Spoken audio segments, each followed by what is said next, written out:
Dear listeners, in life, we sometimes face cruel injustices, trampled upon by those we call family. Self-worth, a person's most valuable asset, is treated like trash under the heels of others. My story began on such an afternoon, a fateful afternoon in the very place where I had poured my heart and soul into my work. The moment my mother-in-law, the powerful chairwoman of a prestigious New York fashion house, forced me to kneel for 3 hours in the middle of the grand lobby. Under the gaze of hundreds of employees for an insignificant mistake, I knew my silence had to end, but she didn't realize it. When I made a single call to change everything, she laughed. A laugh filled with arrogance and contempt. She couldn't imagine that just 30 minutes later, that same smile would freeze on her lips, and the empire she was so proud of would be shaken to its foundations by an unbelievable truth. The white marble floor of the grand lobby at the Sterling Designs fashion house was freezing. Its cold seeped through the thin fabric of my pants, chilling me to the bone. But even that couldn't compare to the coldness in the eyes of the woman standing high above me. I, Aurora, was on my knees. My knees were so numb and achy I couldn't feel them anymore. My back was exhausted after 3 hours of maintaining the same humiliating posture. I was kneeling in the middle of the main lobby, the most formal space in the company, where the Sterling Designs logo gleamed in crystal, a place where hundreds of employees, from senior executives to junior staff, continued to pass by. The sound of heels clicking on the floor, the whispers and gossip, the curious, compassionate, and even malicious glances. It was all like thousands of invisible needles stabbing my skin, my shattered self-esteem. I felt like a circus animal, a sinner put on public display.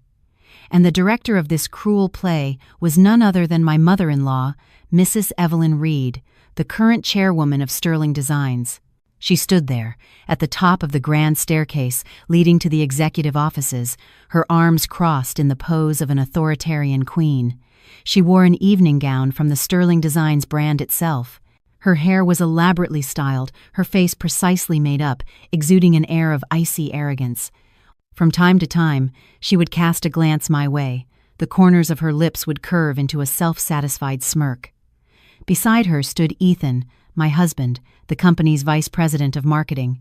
He stood there, tall and handsome in his designer suit, yet he seemed to shrink, hiding behind his mother like a small child. He didn't dare look at me directly. His eyes were always evasive, pretending to be busy with something on his tablet, pretending not to see the pain and humiliation of the woman with whom he had shared 5 years of his life.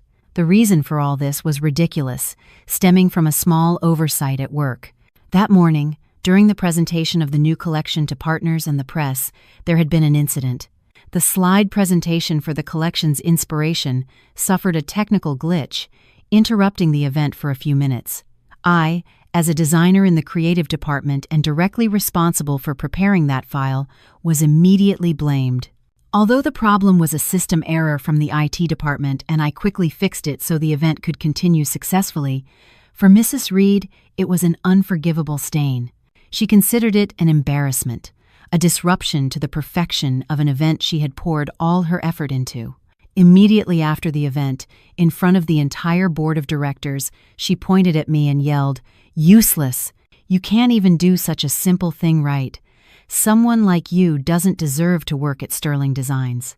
Then she ordered me to kneel in the lobby for 3 hours as an apology, to serve as an example to everyone of the consequences of displeasing the chairwoman. I tried to explain, to talk about the technical glitch, but my words were silenced by her withering glare and an authoritative wave of her hand.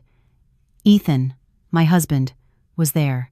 He knew perfectly well that every idea, every design, every ounce of passion in that collection was mine.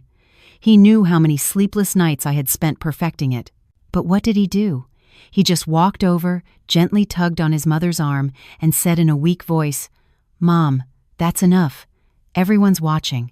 He turned to me. His voice hardened, his eyes filled with reproach. "Really, Aurora, how could you let something like this happen? Just apologize to Mom and let's go home. Apologize." What had I done wrong to have to apologize?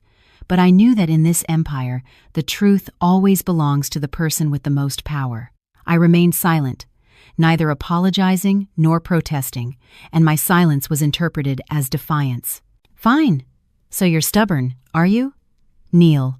Kneel right here until you learn your lesson. Where's security? Watch her.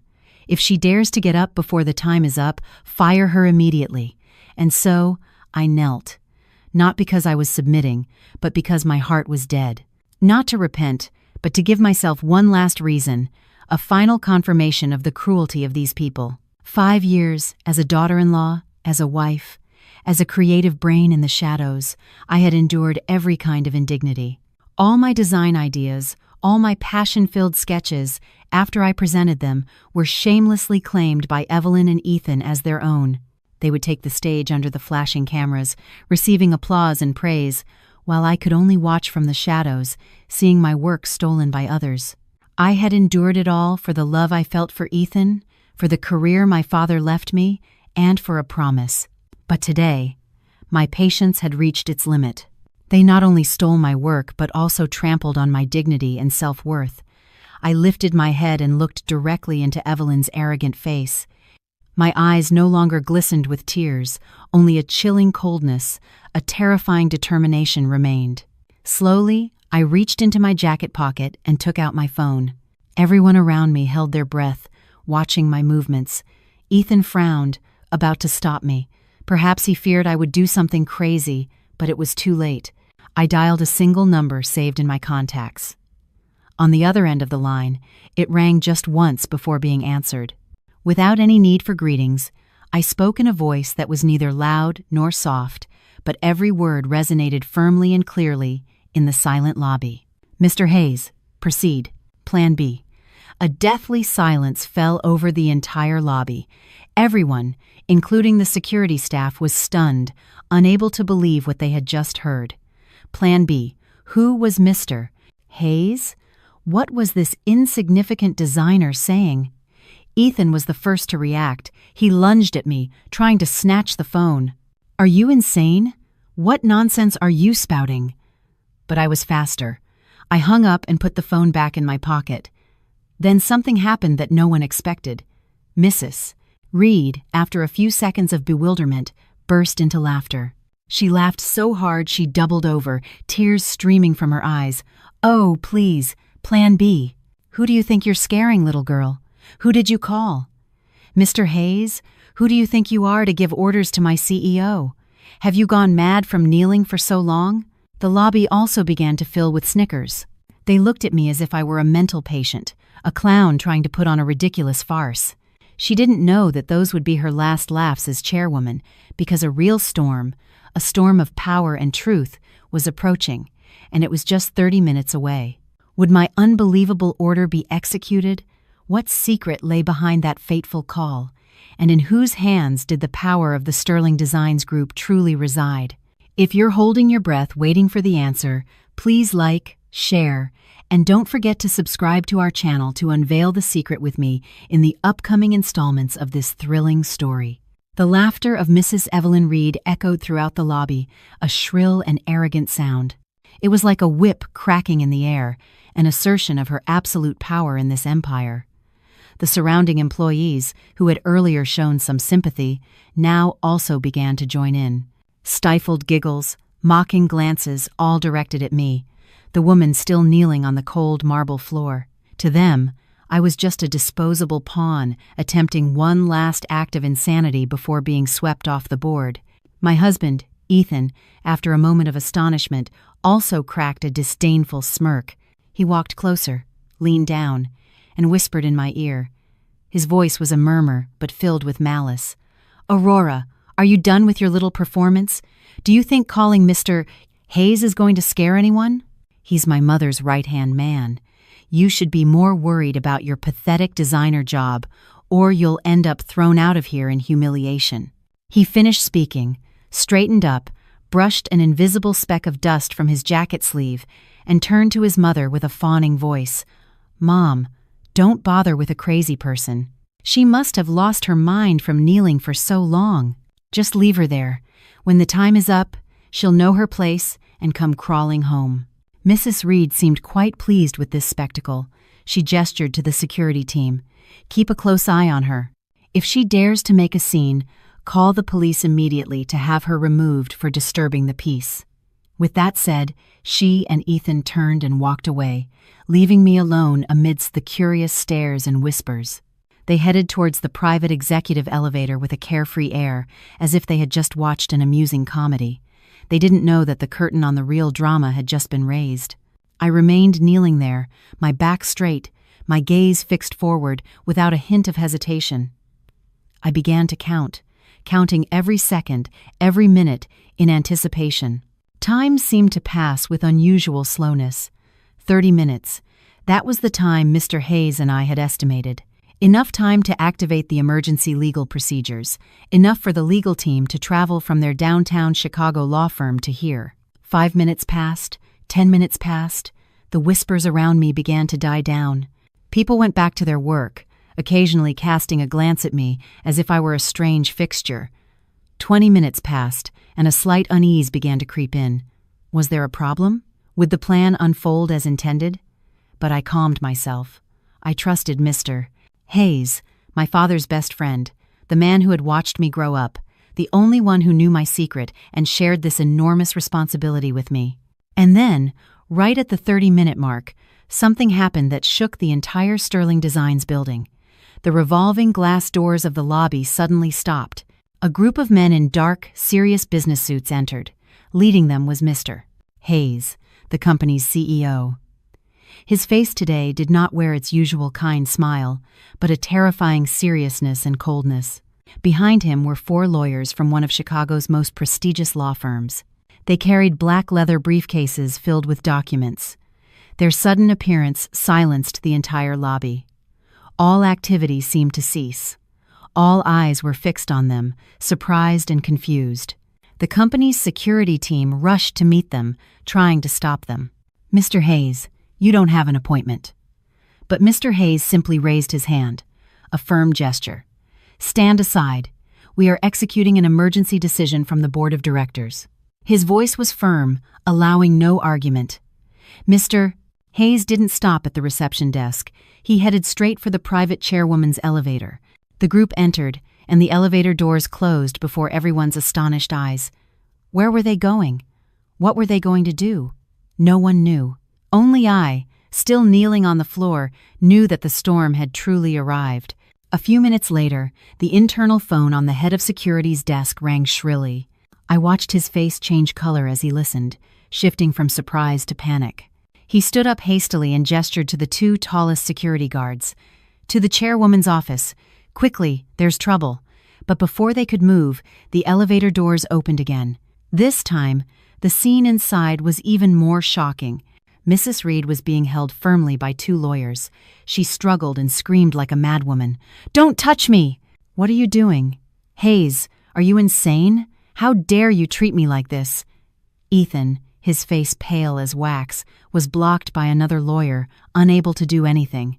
Mr. Hayes stepped out last, a folder of documents in his hand. He walked to the center of the lobby, ascended the staircase where Evelyn had stood with all her authority just 30 minutes earlier. He cleared his throat, and his voice rang out clear and strong, loud enough for everyone in the lobby to hear. "To all staff of Sterling Designs, I, Arthur Hayes, CEO, am announcing an emergency decision.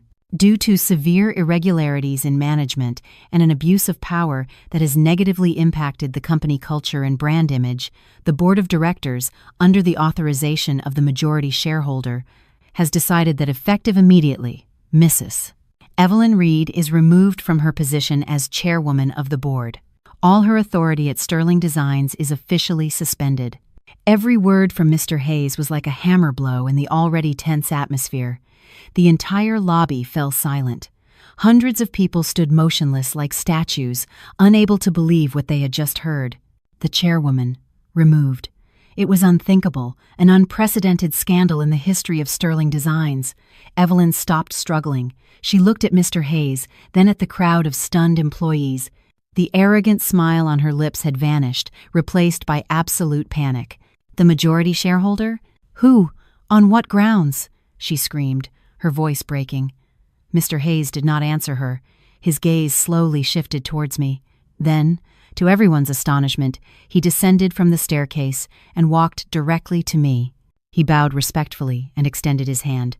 "Madam Chairwoman, please rise. It's all over."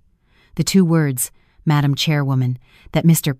Hayes spoke not only sent a tremor through the lobby, but were like a powerful electric current that shot up my spine, jolting me out of my humiliated stupor.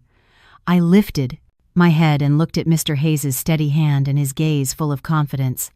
I knew it was time to reveal the secret.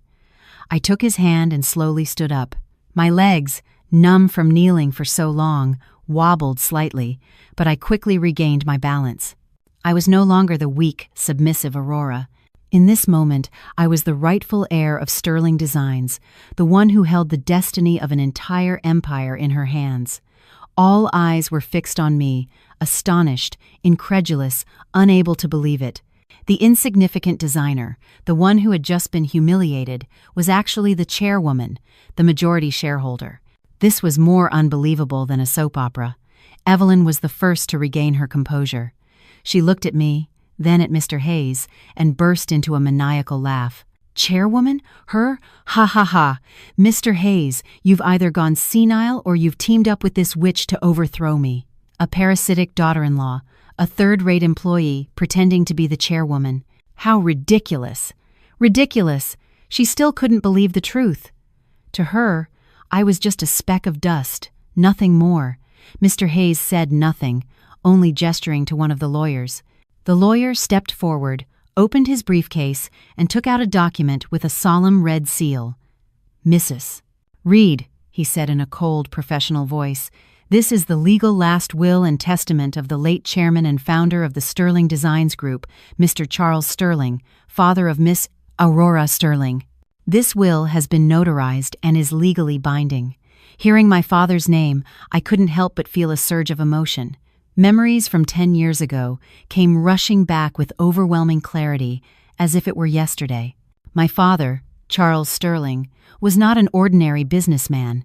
He was an artist, a true design genius. Sterling Designs was founded by him from a small tailor shop built on his own talent, passion, and sweat. He was not just a leader, he was the soul, the heart of this brand. I had inherited all his passion for design. From a young age, he taught me every stitch, every seam. He taught me to feel the beauty of every fabric. He used to say I was his successor, but a tragic car accident took him from me forever. Before he died, on his hospital bed, he called me and the two people he trusted most, Mrs. Evelyn Reed, his close friend from youth, and Mr. Arthur Hayes, his protege, student, and co-founder of the company. He took my hand. His voice was weak but lucid. "Aurora, my daughter, Sterling Designs is my life's work. I want to leave it to you. All my 70% of the company's shares I will leave to you. You will be the majority shareholder, the one with the final decision-making power." At that time, I had just graduated from college. I was too young and inexperienced. I felt overwhelmed by this enormous responsibility. My father seemed to understand. He turned to Evelyn and Hayes. "But the girl is too young. I want to ask a favor of you both. Evelyn, I will temporarily cede the position of chairwoman to you. Run the company in my place, but remember, you are only keeping the seat warm for my daughter. All major decisions must have her consent. And you, Arthur, stay by her side, help her, and teach her. Be a mentor, a guide, protect her for me." And then he made one last request, a request that has shaped my destiny for the past 10 years. "Aurora, I don't want you to reveal your identity. Start as a regular designer. Experience things for yourself. Learn for yourself. Prove your worth. Only when you have truly matured, when you have the strength to carry this legacy, only then can you proudly sit in the chairwoman's seat. This is the final test I'm giving you. It was a pact, a promise of honor among the four of us." Evelyn, at that moment, cried and swore on my father's soul that she would treat me like her own daughter, that she would support and protect me with all her being. Mr. Hayes simply nodded in silence, a nod heavy with responsibility. And I promised my father that I would agree to step back, to become an heir in the shadows, just to fulfill his last wish. I never imagined that promise would be the beginning of a series of bitter and tragic days in my life, a tragedy called love. After my father's death, I kept my promise. I concealed my identity as the heir and began a new life as Aurora, a regular designer at Sterling Designs. I lived in a small apartment and took the L train to work. No one in the company, except for Mr. Hayes, knew my true identity. Those days, though difficult, were very meaningful. I could live my passion, create freely. My designs, though they didn't bear my name, brought me a quiet happiness every time they appeared on the runway and were admired by everyone. Evelyn, in the early years, played her role as interim chairwoman quite well. She respected my opinion on creative matters and always consulted Mr. Hayes on business decisions. The company developed steadily. Everything could have continued peacefully if not for the appearance of Ethan. He was Evelyn's only son, just back from getting his MBA abroad. His mother placed him as the head of marketing. The first time I met Ethan was in a meeting about the promotional strategy for the new collection. He was tall, handsome, with a charming personality and a radiant smile that could melt any young woman's heart. He was drawn to my bold and creative ideas. After the meeting, he came over to introduce himself. "Hi, I'm Ethan. Your ideas in the meeting today were really impressive." That's how it all began. Coffees after work, endless conversations about fashion, art, dreams. Ethan showed me a different world, a world of romance, of sweet words. I, a girl who only knew work and lived in her father's shadow, was quickly won over. I fell in love, a pure and intense first love. I thought I had found my soulmate, a man who was with me not for my money or status, but for who I was and for my talent. When we decided to get married, Evelyn was a little opposed at first. She complained about my humble origins, that I wasn't a good match for her precious son. But faced with Ethan's determination, and perhaps also out of respect for my position as an indispensable creative mind in the company, she reluctantly agreed. Our wedding wasn't overly lavish, but for me, at that moment, it was the happiest day. I naively believed that from then on, I would have a real family, a husband to love, and a mother-in-law to respect. But married life is not a fairy tale. Right after we got married, I slowly began to see the true face of the man I loved. Ethan wasn't as talented as he appeared. He was lazy, indecisive, and only knew how to live in his mother's shadow. Every decision, big or small, had to be consulted with Evelyn. The vice president position he later got was arranged by his mother. He started taking my contributions, my ideas, for granted. Every time I presented him with a new design, he would glance at it and then present it to his mother as if it were his own work. He stood on the podium of glory, receiving accolades, while I could only watch in silence. Evelyn, once I became her daughter-in-law, also stopped pretending to be respectful. She began to see me as a thorn in her side. She envied my talent, envied the trust Mr. Hayes had in me.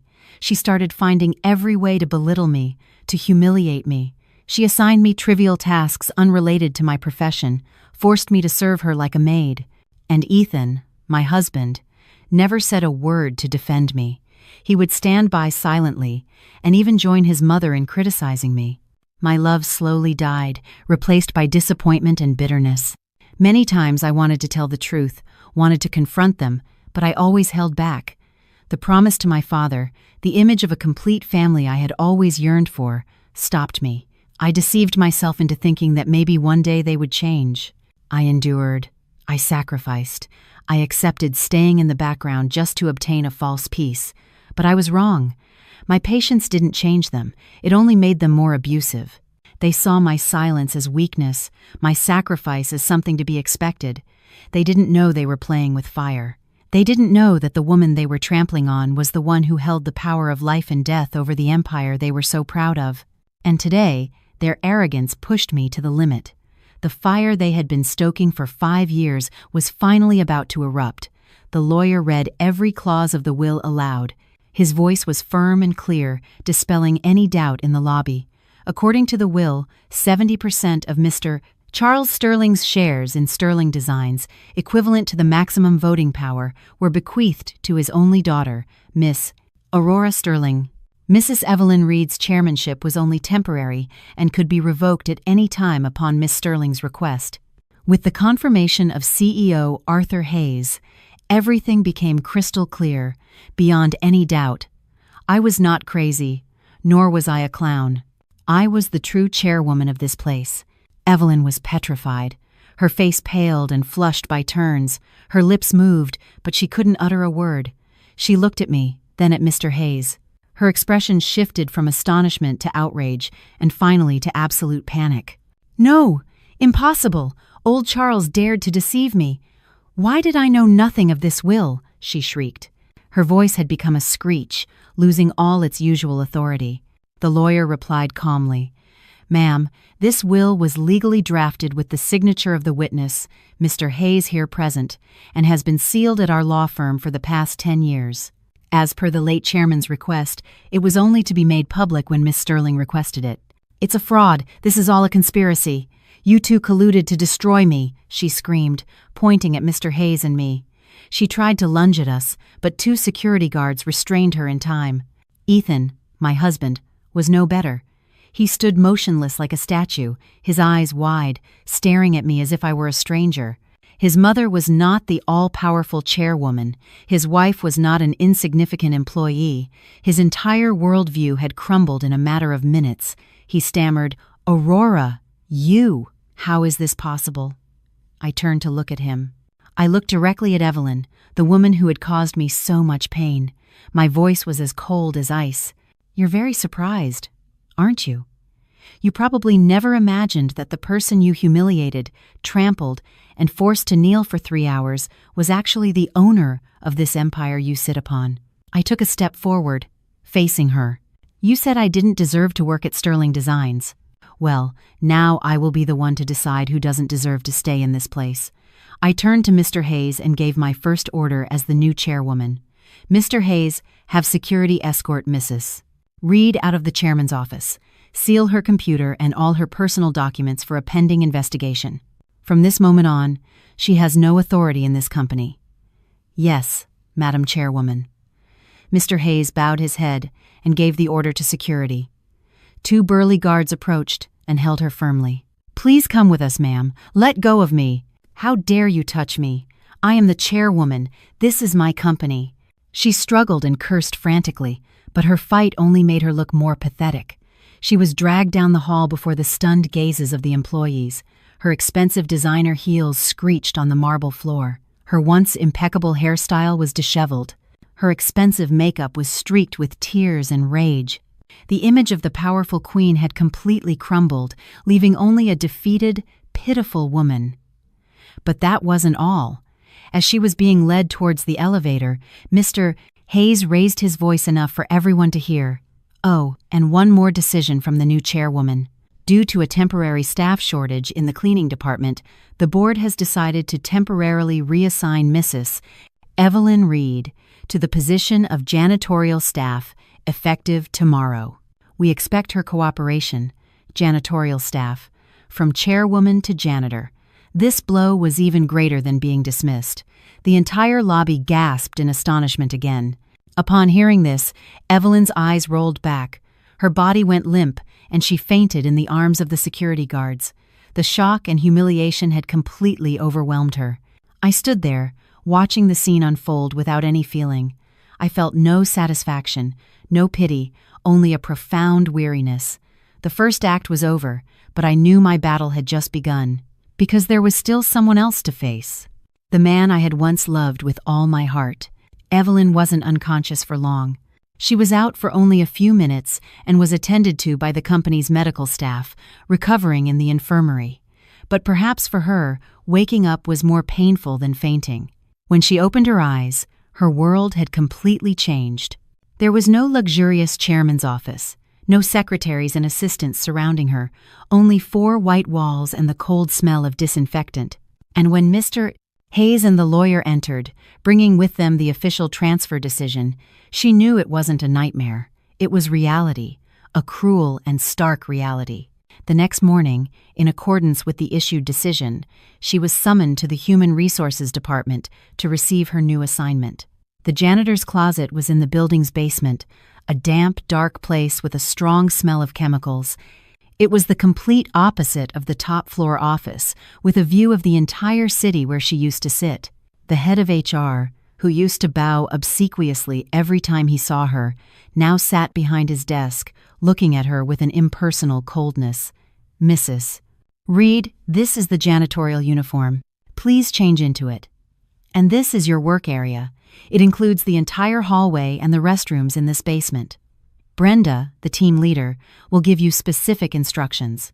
The HR manager spoke in a formal tone and pointed to a humble-looking, middle-aged woman standing in the corner. Evelyn looked at the wrinkled, blue work uniform, then at the woman named Brenda, whom she wouldn't have even deigned to look at before. Her entire body trembled. This humiliation was worse than being beaten. "You dare." She gritted her teeth, about to say something, but held back. She knew she no longer had the authority to give orders or shout. She took the uniform in silence and went into the changing room. When she came out, she was no longer the powerful chairwoman Evelyn Reed, just an old cleaning lady drowning in an oversized uniform, her face gaunt and her eyes lifeless.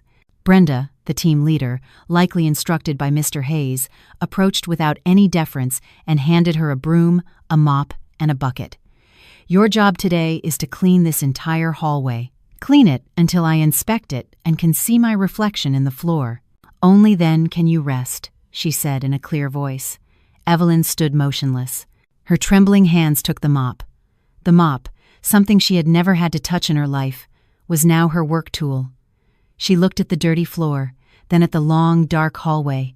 Tears began to stream down her cheeks, tears of rage and helplessness. She began her work. Her movements were clumsy and awkward. She had never done manual labor like this. Her back, accustomed to leather chairs, now bent in pain. Her hands, accustomed to wearing diamond rings, now gripped a dirty mop. The shock and humiliation were driving her insane. Occasionally she would stop, let out a meaningless scream, and then continue her work in desperation. The news that the former chairwoman had been demoted to a janitor spread quickly throughout the company. Many curious employees went down to the basement to see. They stood at a distance, pointing and whispering.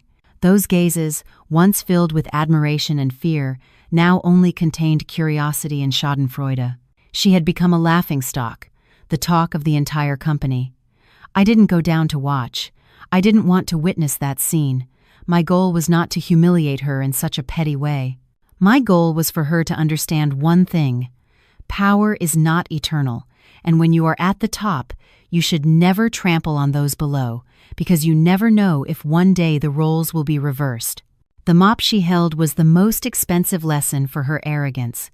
While she struggled with her new job, on the top floor, Ethan was also going through an equally terrible time. He had been summoned to my new office, the chairman's office, for a confrontation he could not avoid. Ethan entered my office, the same one that until yesterday had belonged to his mother, with an incredibly complex expression. There was anger, confusion, resignation, and a vague fear he was trying to hide. He was no longer the handsome, confident VP. He looked disheveled, his hair messy, with dark circles under his eyes from a sleepless night. He slammed the door shut without a greeting and walked straight to my desk, pounding it with his fist. "Aurora, explain to me what this is all about. What have you done to my mother?" His voice was accusatory, as if I were the guilty one. I remained seated calmly in the chairman's chair, calmly looking through some documents. I didn't look up immediately, letting my silence and serenity amplify his anger. A few seconds later, I slowly raised my head and looked him directly in the eye. My gaze was no longer one of submission and patience from yesterday, but the cold, distant gaze of a superior looking at a subordinate. "Mr.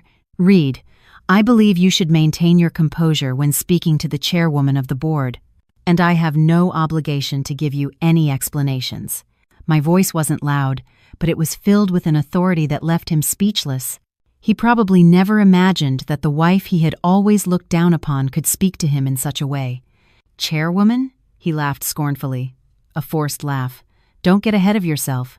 Do you think just because you're sitting in that chair, you've won everything? Don't forget, my mother still has influence in this company. You've dismissed her, but the other shareholders won't let you get away with it." "Oh, really?" I raised an eyebrow. "We'll see about that. But right now, I don't want to talk about the shareholders. I want to talk about you." I stood up, walked around the desk, and approached him. I was no longer afraid of him. Our positions had now completely reversed. "You came here not because you're worried about me, the wife you and your mother humiliated, did you?" I asked, my voice laced with irony. "You also didn't come to ask how I felt kneeling for 3 hours. You came only because you're worried about your mother's power and your own position as vice president. Isn't that right, Ethan?" Every word of mine was like a knife twisting in his conscience.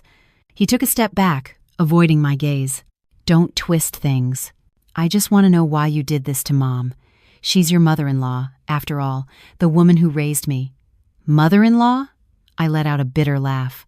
"A mother-in-law who forces her daughter-in-law to kneel in front of hundreds of people can be called a mother-in-law? A husband who stands by while his wife is humiliated without saying a word in her defense can be called a husband?" He was speechless. His face turned red, then pale. "Enough!" he shouted, as if to hide his lack of arguments. "What do you want? Why did you do all this? For revenge? Revenge?" I shook my head. "No, I don't have time for that. I'm doing this to take back what is rightfully mine. My work, my honor, and the respect that you and your mother have stolen from me for the past 5 years." I went back to my desk, took out a document I had already prepared from a drawer, and slid it towards him. "And this is the first thing I want to get back. My freedom." He looked down. It was a divorce petition. A flicker of panic crossed his face. "Divorce? You want a divorce? I think we have nothing more to talk about," I replied firmly. "Sign it, and we'll end this amicably. I won't ask for anything from you." He stared at the petition. Then, he looked up at me, his expression resentful. He was used to me always obeying, always giving in. He couldn't accept that I was the one taking the initiative to end our marriage. "No, I won't sign," he said flatly. "Don't even think about it. You think just because you're the chairwoman you can do whatever you want? If you dare to divorce me, I won't let you have any peace." A new battle seemed about to begin. A battle not just for power, but for the struggle of a marriage that had reached its end. But he didn't know that I was no longer the Aurora of yesterday, and I was prepared for anything. "You won't sign?" I looked at Ethan. A cold smile appeared on my lips. "Do you think you have a choice?" His confidence, though somewhat forced, surprised me a little. He clearly still didn't understand the gravity of his situation. He still thought that as long as his mother was around, even if she was no longer the chairwoman, she still held influence, connections that could make things difficult for me. He had greatly underestimated me, and that would be his biggest mistake. "Don't test my patience," he growled, trying to sound tough. "Remember that if you're sitting in that chair today, it's thanks to my family. If it weren't for my mother's support, for my advice, you'd still be a low-level designer. How dare you be so ungrateful?" I couldn't help but laugh. A laugh not of joy, but of absurdity. "Thanks to your family, Ethan? Do you really believe that? Or have you become so accustomed to living a lie that you can no longer distinguish reality from fiction?" I stood up and walked slowly to the large window, looking down at the bustling Chicago traffic. For the past 5 years, how many collections have made Sterling Designs famous? How many designs have brought in multi-million-dollar contracts?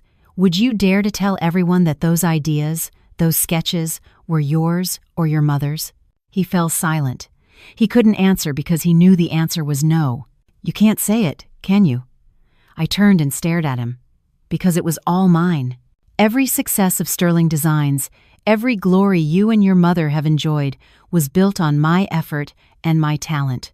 You got used to stealing, to enjoying the fruits of others' labor, to the point that you forgot who the real creator of it all was." "You're lying," he stammered, but his voice no longer sounded so confident. "Then let's go to court," I said defiantly. "Let's see who the judge believes, the wife who contributed in silence, or the husband who only knew how to live in his mother's shadow and steal his wife's work. Oh, and perhaps you should worry about your career first." I returned to the desk and picked up another folder. "This is the company's employee performance review report from the last quarter. And unfortunately, your position, VP of Marketing, Mr. Ethan Reed, has the lowest score among the entire executive team. I flipped through the pages, reading the figures aloud. The revenue growth rate under your responsibility only reached 30% of the target. Advertising campaign costs exceeded the budget by 20%. Most marketing strategies are repetitive, with no innovation. How do you explain these numbers, Mr. Vice President? He was dumbfounded. Those numbers were real. Without my creativity, his marketing department was just a clumsy, inefficient machine. It's because of the difficult market, he tried to justify. Difficult, or because you no longer have the endless source of ideas from your small-town wife? I cut him off. With these results, I have more than enough reason to fire you. But I won't do it immediately. I'll give you a chance. I pushed the divorce petition towards him again. Sign here. Agree to leave peacefully, and you can keep a position as a regular marketing employee. If you don't sign, not only will you lose this VP position, but there will be no place for you in this entire company, and I will make sure that with your capabilities, no other fashion house in all of Chicago will dare to hire you. It was a threat, a full-blown ultimatum. I used my power to corner him, just as he and his mother had done to me. He looked at me with resentment and hatred. He couldn't believe that the docile, submissive wife from before could become so cunning and ruthless. You dare? Test me and see if I dare. Our war had truly begun. It was no longer about reproaches and slaps, but a war of power, of survival in the corporate world. He believed he still had a way out, that he still had aces up his sleeve, but he didn't know I had already closed off all his paths. After our tense confrontation in my office, Ethan left with an expression of resentment and fury. He did not sign the divorce petition. He clearly had not accepted defeat yet. He still believed that with his mother by his side, they could still turn the situation around. He and Evelyn began to act immediately. They thought my power was based on Mr. Hayes's support and my father's will. Therefore, if they could neutralize Mr. Hayes and prove the will was fake, everything would return to normal. A plan that seemed cunning but was incredibly foolish. First, they tried to contact the other members of the board of directors. Evelyn, as the person who had led the company for 10 years, still had trusted contacts. She called each of them, crying and telling her version of the conspiracy between Mr. Hayes and me. She painted a tragic picture of how she had been betrayed by a wicked daughter-in-law and a disloyal subordinate to take over the company. She asked them to side with her, to call an extraordinary shareholders' meeting to overthrow me and reinstate her. Some were initially hesitant, but when they investigated further, when they saw the legal will and heard Mr. Hayes's detailed explanation, they quickly realized who was lying. No one dared to publicly support a finished ex-chairwoman embroiled in an abuse of power scandal. All their efforts failed. Undeterred, they moved on to their second plan, attacking the legality of the will. They hired another legal team and filed a lawsuit, claiming the will presented by Mr. Hayes was a forgery. They argued it made no sense for my father to leave an entire empire to an inexperienced daughter, much less ask her to hide her identity. They claimed that Mr. Hayes and I had surely forced my father to sign that will when he was no longer of sound mind. They even found distant relatives who knew nothing of the situation and bribed them to testify against me. The legal battle began, but they didn't know they were walking into an even bigger trap. During the evidence-gathering process, the court requested to reopen my father's entire medical history before his death and to have the will's signature and seal re-examined by experts. The result not only proved the will was completely authentic, but also accidentally revealed another horrifying secret, a secret I myself was unaware of. Mr. Hayes called me to his office and showed me a document the court had just sent over. "Aurora, look at this. I think you should know," he said in a grave, sad voice. It was the detailed forensic medical report on my father's cause of death. Besides the primary cause, the car accident, the report noted an anomaly. In his blood sample from that time, there was a small amount of a toxic substance, a type of substance that could deteriorate the nervous system, causing a lack of concentration and slow reactions. The amount wasn't enough to cause immediate death, but it was the indirect cause that led to the accident. My heart stopped. What does this mean, Mr. Hayes? I don't know either, he shook his head. 10 years ago, we were all too grief-stricken and focused on the funeral. No one noticed this detail. But now, reviewing it, it's truly suspicious. A terrible suspicion began to grow in my mind. Who had done this, and why? Just then, one of Mr. Hayes's assistants rushed in. Sir, there's news. Mrs. Reed's lawyers just withdrew the lawsuit. Withdrew the lawsuit? We looked at each other, not understanding. Yes, they say it's due to a lack of evidence, but there's something strange. We discovered that over the last 2 days, Mrs. Reed and Ethan have been continuously calling and meeting with one person. It's a Mr. Peterson, our company's former head of supplies, who was fired 10 years ago for embezzlement. Mr. Peterson. That name sparked a memory. He was the one my father personally fired, and my father's accident happened just 1 week after he was let go. All the loose pieces suddenly clicked into place, forming a terrifying picture. A wild but incredibly logical theory emerged in my head. Was it possible? Was it possible that my father's death was not a simple accident? Was it possible that Evelyn and Ethan were involved? Why did they meet with Mr. Peterson at such a delicate time? Why did they withdraw the lawsuit so hastily right after? The secret they were trying to hide was much bigger than a simple power struggle, and I knew I had to find out the truth, not just for myself, but for my late father. The terrifying hypothesis about my father's death haunted me, preventing me from finding peace. If it was true, Evelyn and her son's crimes were not limited to greed and tyranny, but constituted a heinous and unforgivable act. I made a decision. I would get to the bottom of this truth. I asked Mr. Hayes to, at all costs, launch a secret and thorough investigation into all of Evelyn's activities over the past 10 years, especially around the time of my father's death. Mr. Hayes, tormented by his own remorse and suspicions, didn't hesitate for a moment. He mobilized his best contacts. He hired a team of professional private investigators and top financial experts to review every accounting ledger, contract, and transaction of Sterling Designs over the last decade. The investigation was like peeling an onion. The deeper we dug, the more our eyes stung from the rotten, corrupt truths. It turned out that Evelyn was not just an interim chairwoman. She had abused my father's trust and my silence to turn Sterling Designs into a money-making machine for her own family. What we discovered far exceeded our imagination. First, a network of shell companies and front corporations created in the names of her distant relatives. These companies had no real business activity. They only existed on paper. She used them to sign fictitious contracts with Sterling Designs, from supplying raw materials at exorbitant prices to conducting ghost marketing campaigns. Hundreds of millions of dollars from the company had been sophisticatedly laundered through this network, flowing directly into her pockets. Second, blatant embezzlement of funds.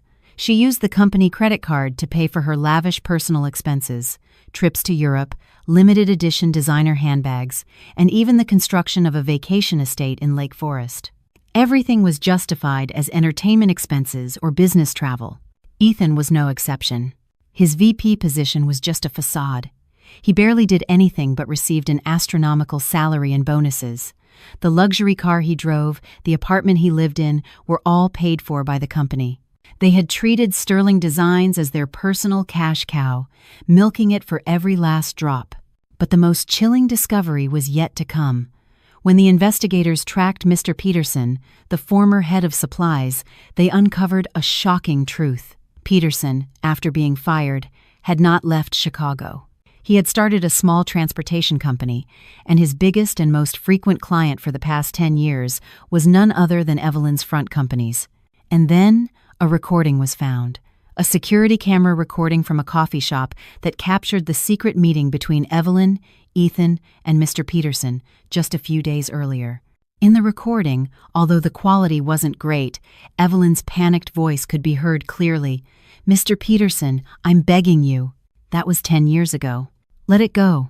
I'll give you any amount of money you want. You just have to keep quiet. Don't say a single word." The truth was almost out.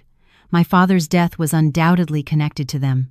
Perhaps my father had discovered Peterson and Evelyn's embezzlement, and they acted first to silence him. The accident was not a coincidence. It was a carefully planned murder. Pain and outrage consumed me. This was no longer a fight for power. It was a fight for justice for my late father. Mr. Hayes and I did not hesitate. We gathered all the evidence, from the financial records and fictitious contracts to that precious recording, and secretly submitted it to the police. The matter was no longer a civil dispute. It had become a criminal case of special gravity.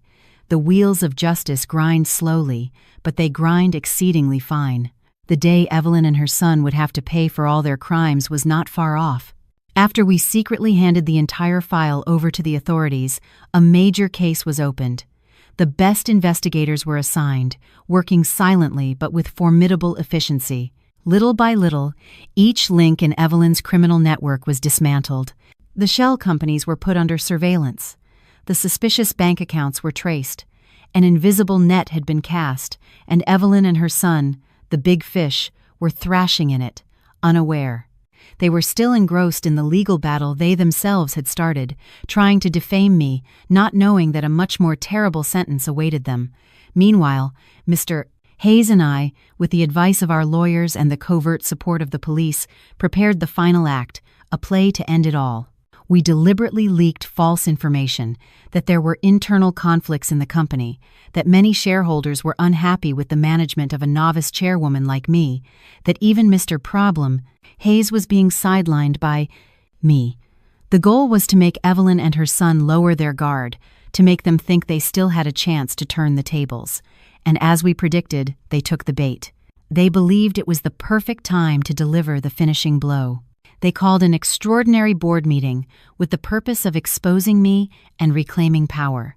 They sent invitations to all board members, major shareholders, and even the media, promising to reveal shocking evidence. On the day of the meeting, the largest conference room at Sterling Designs was packed.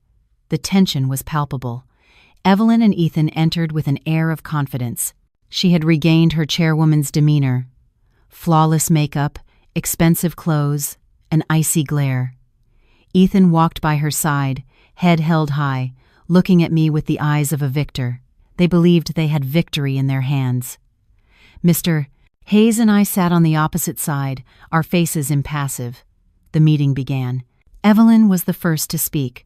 She stood up and began a melodramatic speech. She spoke of her merits at Sterling Designs, of how hard she had worked for the past 10 years. Then she began to attack me. Ladies and gentlemen, I made a grave mistake in trusting a person with a wolf's heart like Aurora. She took advantage of my affection, of my son's naivety, and then used a fake will in collusion with Mr. Hayes to seize the company.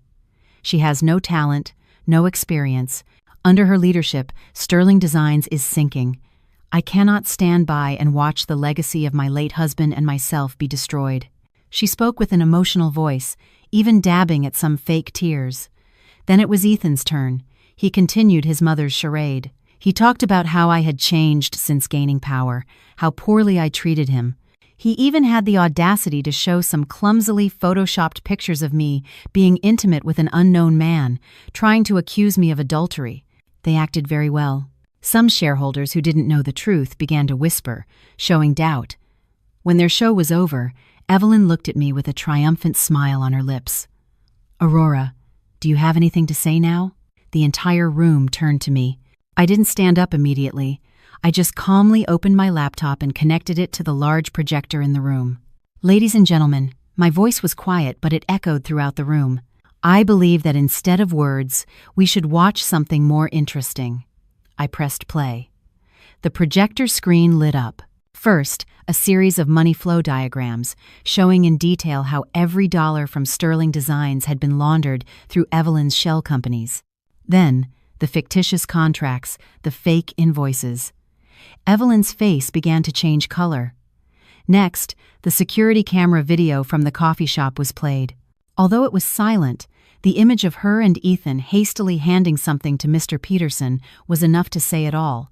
She started gasping for air. Ethan was as white as a sheet. And finally, the finishing blow. I played the audio file. Evelyn's terrified voice rang out clearly. That was 10 years ago. Let it go. I'll give you any amount of money you want. You just have to keep quiet." The recording ended. The room fell into a deathly silence. Everyone was stunned. The farce of the aggrieved mother-in-law and the betrayed wife had been shattered, revealing the true face of Devils. Just then, the conference room door burst open. A team of police detectives, led by an inspector, entered. "Mrs. Evelyn Reed, Mr.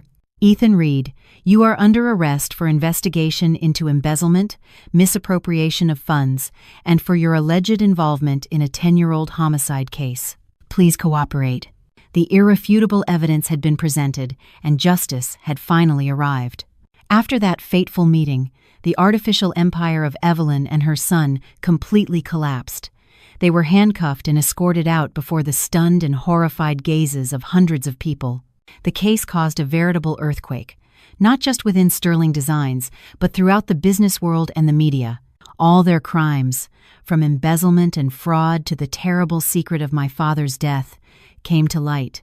They became the focus of outrage and condemnation from the entire society. In the following days, I worked tirelessly to stabilize the company alongside Mr. Hayes and other loyal colleagues.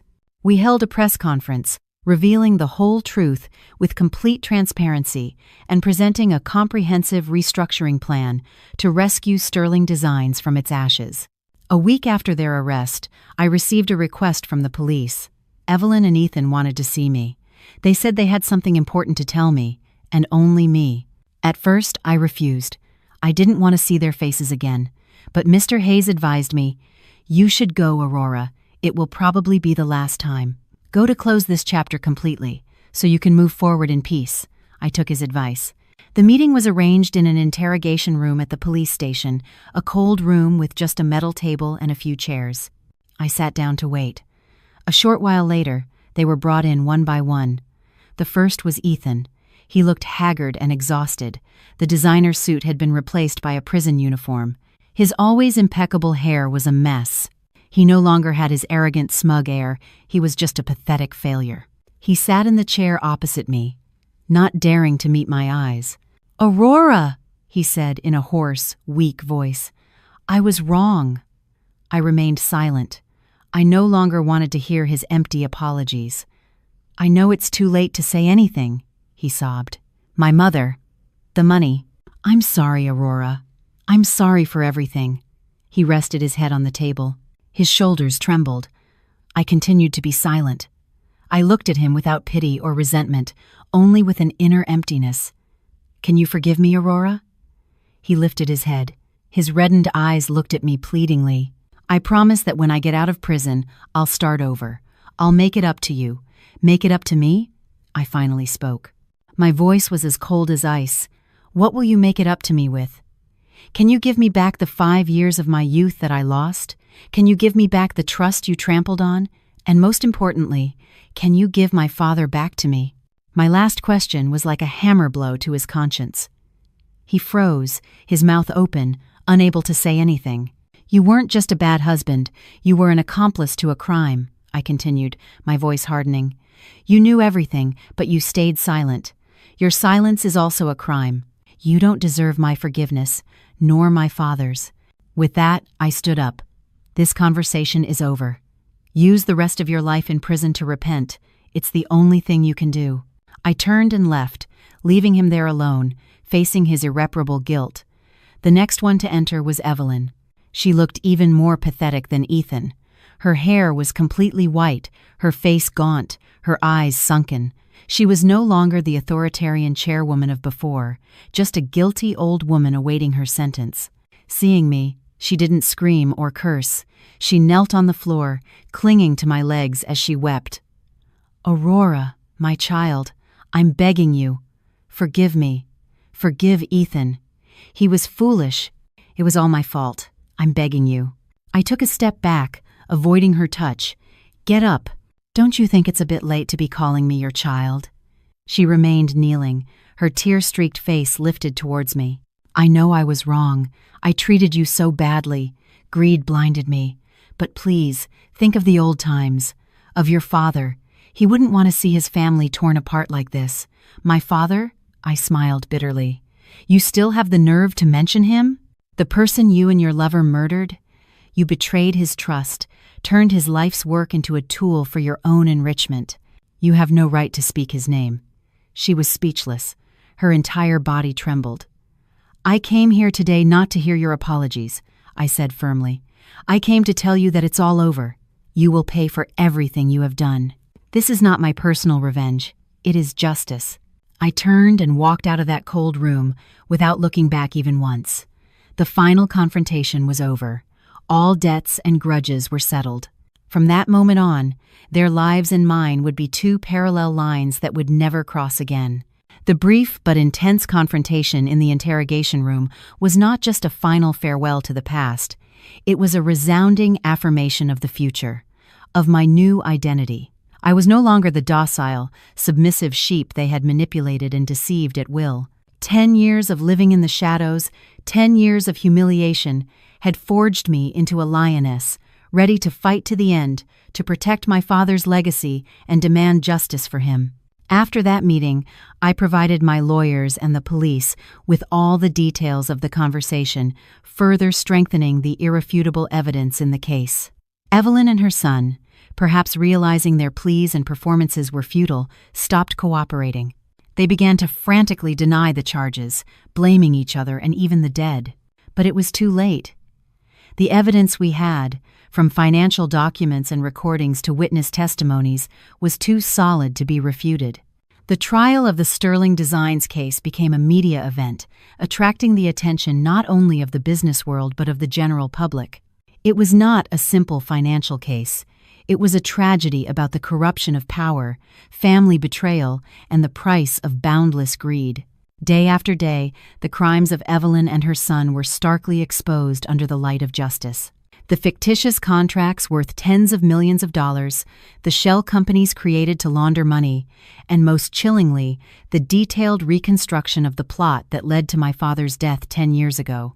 Mr. Peterson, the former head of supplies, facing the irrefutable evidence and hoping for leniency, broke down and confessed everything between trembling sobs. It was Evelyn who, shortly after my father promoted him, had approached him to instigate the plot. She promised him a large sum of money and an even higher position in management in exchange for administering a slow-acting poison in my father's food. Their goal was not to kill him immediately, as that would be easily detected, but to gradually weaken him, make him lose focus and lucidity, to cause a perfect traffic accident during a business trip. She wanted to take over Sterling Designs, and she had succeeded for 10 years. Peterson's confession was like a bombshell in the courtroom. Evelyn screamed, denying everything frantically, accusing Peterson of being a traitor and a slanderer, but everything was too clear. Ethan, hearing his mother's crimes, the truth behind the death of the man he had always respected like an uncle, completely collapsed. He sat in the defendant's box with a vacant stare. Perhaps in that moment, he finally saw the true nature of the woman, the demon disguised as a mother whom he had always idolized. Finally, after weeks of a tense trial, the final verdict was delivered. For a series of serious crimes, including embezzlement, misappropriation of funds, and especially as the mastermind of a murder, Evelyn Reed received the maximum sentence, life in prison. Ethan, for complicity, cover-up, and gross negligence in allowing his mother to plunder the company, was sentenced to 25 years in prison. Peterson and the other accomplices also received sentences corresponding to their crimes. The judge's gavel struck, a dry, definitive sound that ended one of the most complex and sensational economic criminal cases in recent years. Justice had finally been served. My father, from heaven, could finally rest in peace. I, sitting in the witness stand, cried silently. They were not tears of sorrow, but of liberation. A burden I had carried for 10 years, an injustice against my father, had finally been lifted. The false empire built on crime and tears at Sterling Designs had completely crumbled, not to end, but to be reborn. But the price to be paid by the culprits did not end there. The life sentence for Evelyn and the 25 years for Ethan were not just legal punishments. They were the devastating cost of their arrogance, tyranny, and limitless greed. Sterling Designs, my father's life's work, after a decade in the hands of incompetent and greedy individuals, had become a rotten, hole-filled ship slowly sinking in the middle of the ocean. Immediately after the verdict, the company's stock plummeted. Major partners, those who had worked with my father, canceled their contracts en masse, not wanting to be associated with a brand tainted by crime. Thousands of workers, many of them loyal for years, faced layoffs right before Christmas. The banks sent constant debt notices, threatening to seize all assets. Sterling Designs was literally on the brink of bankruptcy. Many, even my closest advisors, advised me to sell the company or declare bankruptcy to minimize losses. Saving it now is like embracing a giant debt. It's better to sell and recover some capital, Mr. Hayes told me, concern etched on his face. But I shook my head. I couldn't. Sterling Designs wasn't just a company. It was my father's legacy, his soul, the sweat and tears of thousands of workers. I couldn't let it die on my watch. I decided to stay and rebuild it from the ashes. It was not just a business decision, it was a promise of honor to my late father. The road was not easy. I faced countless difficulties. The distrust of the remaining employees who didn't believe a designer like me could run a conglomerate, the abandonment of partners, and the enormous pressure of debt. But I did not back down. I worked day and night. I applied everything my father had taught me, everything I had learned during my years working silently behind the scenes.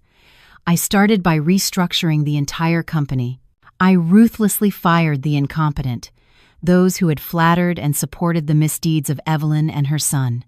I promoted people with real talent, those who had contributed silently but had been marginalized. I built a new corporate culture based on transparency, respect, and creativity. I personally traveled to meet with every partner, every major supplier. I didn't make empty promises. I presented them with detailed business plans, innovative designs, and a new vision for Sterling Designs. Slowly, with sincerity, with real talent, and with the great reputation my father had left behind, I regained their trust. New contracts began to be signed, the cash flow started to recover, and then I made the boldest decision of all.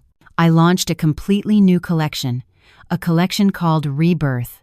It wasn't just clothing. It was the story of my own life, the story of a woman who had walked through darkness to find the light, who had risen from the ashes to become a radiant phoenix. The fashion show was a resounding success. It not only made waves nationally but also captured the attention of the international fashion world. Sterling Designs had truly been reborn, stronger, brighter, and with a completely new soul. While I was busy rebuilding the company, elsewhere, the price of arrogance was still being paid. Ethan, in prison, could not withstand the shock and hardship. He broke down completely, both physically and mentally. As for Evelyn, in the final days of her life in solitary confinement, she was tormented by guilt and loneliness. She had lost everything: power, money, honor, and the only son for whom she had sacrificed everything. That was the cruelest punishment for her. I didn't think much about them anymore. Their lives were a lesson too expensive for society. I focused on the path ahead, a path where I would continue to write the story of Sterling Designs, a story of creativity, passion, and the unbreakable strength of a woman.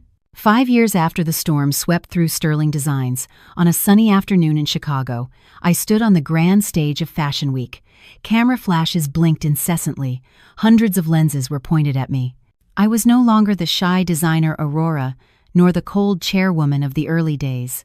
I stood there in a design of my own, a spectacular evening gown inspired by the soaring lines of Art Deco architecture, a blend of tradition and modernity, smiling confidently as I accepted the Designer of the Year award.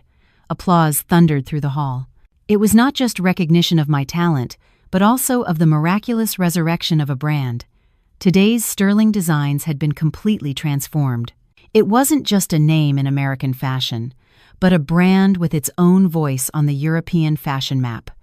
We didn't follow fleeting, flashy trends.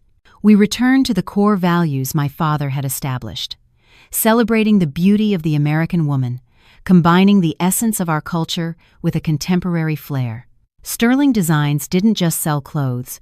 We sold a story, a sense of pride. The journey to rebuild Sterling Designs from the ashes was not easy. At first, I faced a chaotic mess of huge debts, employee distrust, and partner abandonment. But I was not alone. Mr. Hayes, my father's loyal colleagues, and even the talented employees who had been oppressed by Evelyn, we all rowed in the same boat. We worked day and night, not out of orders and fear, but out of unity and a shared passion. I completely changed the company culture. In the new Sterling Designs, there are no rigid hierarchies. All ideas are heard. All contributions are recognized. I am not a queen on her throne. I am a captain guiding the ship alongside her entire crew, and that ship has weathered the storm to sail into the open sea. My personal life also found a safe harbor. I didn't search for a new love. Love found me. He is an architect, a man with a deep soul and a warm heart. He approached me not because I was the chairwoman of Sterling Designs, but because he saw the real person I am. A woman who has overcome storms but still retains a passionate heart and a sensitive soul. He loves my designs, understands the stories behind them. By his side, I don't need to pretend. I don't need to be strong. I can just be myself, loved and protected with sincerity. Our wedding was held on a sunny beach, with only our closest family and friends. Mr. Hayes, in place of my father, walked me down the aisle. In that moment, I cried, but they were tears of pure happiness. Looking back, I no longer feel bitterness or resentment when I remember Evelyn and her son. On the contrary, I am grateful to them. I am grateful for those 3 hours of kneeling and humiliation. I am grateful for their insults and their cruel acts, because without them, I would probably still be the submissive Aurora, the wife living in the shadow of a lie. It was their cruelty that pushed me to the edge and gave me the courage to break the chains, to find myself, to become the woman I am today. I learned a very valuable lesson. Blind submission never brings happiness or respect. It is only fertile ground for evil and contempt to grow. Only courage, daring to fight, to take control of your own destiny, is the path to freedom and true happiness. A gentle sea breeze blew, carrying the salty taste of the ocean and the scent of jasmine. I took a deep breath, feeling freedom and peace spread through every cell of my body. The past was behind me. The future, though full of challenges, no longer scared me. I had everything I needed. A brilliant career built on talent and ethics, a happy family based on love and respect, and most importantly, the freedom to be myself, to shine like a true queen in my own kingdom. I smiled, a smile of satisfaction. I was ready to write the most brilliant chapters of my life.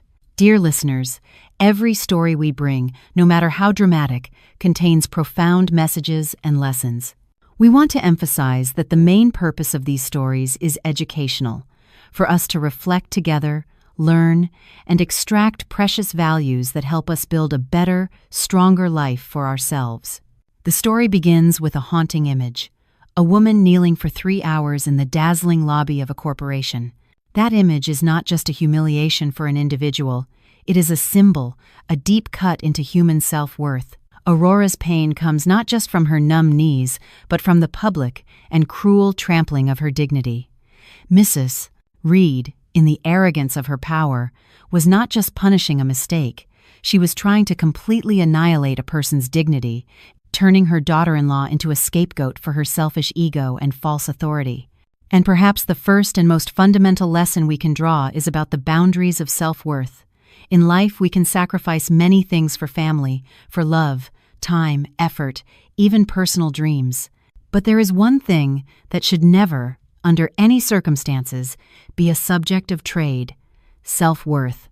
Self-worth is not arrogance. It is the awareness of our own value, the final frontier that defines us as independent, dignified human beings, not as anyone's property or tool. Aurora endured for 5 years, accepted being in the background, let others take credit for her work. She deceived herself into thinking this sacrifice was for the promise to her father, for the peace of her home. But in reality, it was a process of slow self-erosion of her self-worth. Her silence was misinterpreted as weakness. Her submission was taken for granted. And when people get used to not respecting you, they will go further and further until they trample on you without the slightest remorse. The 3 hours of kneeling were the turning point, the red line that was crossed. They awakened Aurora, made her realize that blind submission does not bring peace, it only feeds the growth of evil and arrogance. What is the lesson for us? Learn to set your own boundaries in all relationships. Love does not mean allowing others to insult and hurt you. A healthy relationship must be built on mutual respect. If someone constantly crosses your boundaries, if they belittle your value, however painful it may be, you must have the courage to reevaluate that relationship. Because if you don't value yourself, don't expect anyone else to. This brings us to the second lesson, a lesson about true strength. Cornered, Aurora did not scream, did not beg, did not use trivial methods to defend herself. She used her ultimate weapon, intelligence and preparation. The greatest strength does not lie in shouting the loudest, but in having aces up your sleeve that no one expects. The Plan B call is the culmination of a silent, persevering, and intelligent process. It shows us that Aurora's silence was not surrender. It was the silence of a strategist calculating every move. She turned the years of being belittled, of being behind the scenes, into an opportunity to learn, observe, and know all the weaknesses of her opponent. The legacy her late father left her was not just the 70% of the shares, but a mindset, a vision. He taught her that true power is not in the title on a business card, but in the intrinsic value we create and the ability to control our own destiny. This story is a profound reminder that in any circumstance, we must never stop investing in ourselves, cultivating our knowledge and skills.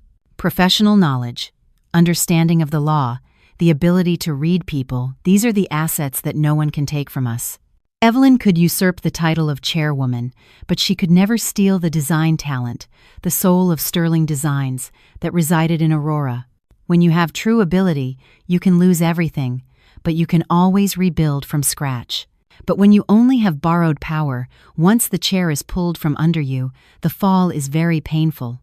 Therefore, always be a shadow heir in your own life, silently cultivating your inner worth, so that when the storm comes, you not only stand firm but can change the course of events. In contrast to Aurora, the fall of Evelyn and Ethan is a classic lesson on the price of arrogance and the illusion of power. Evelyn made a fatal mistake. She confused position with value. She thought the chairman's seat gave her absolute power, the right to judge and humiliate others. She forgot that the seat was temporary, that the power was borrowed. Arrogance blinded her, preventing her from seeing the true value of those around her. She belittled Aurora, the one who possessed the creative soul of the company. She belittled Mr. Hayes, the one who kept the machinery running. She herself cut the pillars that supported her own throne. The same was true for Ethan. He lived in the illusion that he was the crown prince, that everything he had was the fruit of his own talent. He didn't realize that from his VP position, his luxury car, and the respect of employees, everything was a reflection of the brilliance of the wife he despised. When that brilliance was extinguished, nothing was left but an incompetent, useless man. The lesson here: never let power, money, or status blind you. Always maintain humility and value those who have contributed to your success. True power comes not from whom you can push down, but from how many people you can lift up. Arrogance is the poison that kills all relationships, destroys all careers, and makes you a lonely person at the top. When you fall, there will be no hand extended to help you. The story also offers a profound message about maturity and how we face victory. After turning the tables, after obtaining all the power, Aurora did not choose the path of petty revenge. She did not become a copy of Evelyn. Instead, she chose a different path, that of reform and construction. The fact that she made Evelyn work as a janitor for a time was not for gloating, but an appropriate lesson in empathy. She wanted her to experience for herself what a regular worker feels, so she would understand the value of respect. But after that, she let the law judge her. She did not abuse her power to punish them. This shows the maturity and vision of a true leader. The lesson here is that victory is not the end, it is a new beginning. How you behave after winning is what truly defines you. You can choose to get drunk on revenge and become the person you once hated. Or you can choose to rise above it all. Use your power to create positive values, to rebuild everything on a new foundation of transparency and respect. Aurora chose the second path. She not only reclaimed Sterling Designs, she resurrected it, infused it with a new soul, a new culture. That is the greatest and most lasting victory. And finally, after all the storms of the business world, the power conspiracies, the story closes with a simple but profound lesson on happiness. Aurora, after reaching the pinnacle of fame, realized that true happiness does not lie in critically acclaimed collections, nor in the powerful title of chairwoman. Happiness lies in a love built on respect and understanding, in the peace of being oneself without needing to pretend or act. She found happiness with a simple man who loved her for who she was, not for what she had. This gives us a profound perspective. The final destination of every journey is not success, but inner peace. Money and power can be useful tools, but they can never buy the serenity of the soul. Never get so caught up in the pursuit of the superficial that you forget to build a solid inner world. Never lose yourself in the race for fame, because when all the stage lights go out, the only thing left is our true selves and the people who truly love us. Live a life where you don't have to kneel before anyone, except to tie the shoelaces of the one you love. That is true happiness. As the creator of this narrative, allow me to share some personal reflections. Honestly, the detail that made me reflect the most was the image of Aurora kneeling for 3 hours. It's not just an action. It's a psychological state that I believe many of us have experienced in different ways. It's the feeling of having to kneel before injustice at work, before the hurtful words of a loved one, or before the prejudices of society. We endure, we give in, and we console ourselves that it's necessary. But this story raises a big question. Does that submission really bring peace, or is it just slowly killing us? For me, the character of Evelyn is not a demon. She is the embodiment of a common psychological malady, power addiction. She craved recognition so much that she was willing to trample on others to assert her status, a tragedy of people with an empty interior. Ethan is another tragedy, that of a boy who never grew up, living under the protection and fear of his mother. His cowardice, in my opinion, is even more reprehensible than Evelyn's tyranny, because silence in the face of evil is itself a crime. The detail I loved the most was the father's decision for Aurora to start as a regular employee. It was a brilliant move, a practical lesson that no school can teach. It shows that to be a true leader, one must first understand the hardships of those in the lowest positions. Perhaps it was those years that gave Aurora an empathy and a vision that Evelyn and her son never had. I believe Aurora's greatest strength came not from the 70% of the shares, but from those experiences and that understanding. The Plan B call was not an act of revenge for me, it was an act of liberation. Liberation for herself and for Sterling Designs from a dictatorial regime. That overthrow was necessary for a new life to emerge. And finally, I firmly believe that a person's greatest value lies not in how high they can fly, but in whether, after falling, they dare to get up and fly on a more correct path. Aurora did that, and that's what makes this story so meaningful to me. We also want to emphasize that the content of our videos is for reference and reflection purposes only and cannot replace professional advice on legal, medical, or psychological matters. If you are facing problems in your life, please seek qualified experts for appropriate and effective support. The opinions and actions of the characters are part of the plot and do not necessarily reflect the official stance of the channel. Dear listeners, the story of Aurora has come to an end, but the lessons on self-worth, courage, and the value of true happiness will continue to resonate. What did you feel while listening to this story? Was there a moment, a detail, that truly touched your heart? Please don't hesitate to share your feelings and reflections in the comments section. Every comment is a valuable piece that helps us build a richer, deeper picture of life together. If today's story has brought you value and moments of reflection, please support us by clicking the like button and sharing this video with your friends and family. And especially, If this is your first time visiting the channel, please subscribe and turn on the notification bell so you don't miss any future stories. Your support is our greatest motivation to continue telling stories, sharing values, and spreading human messages. Best regards, and until the next story.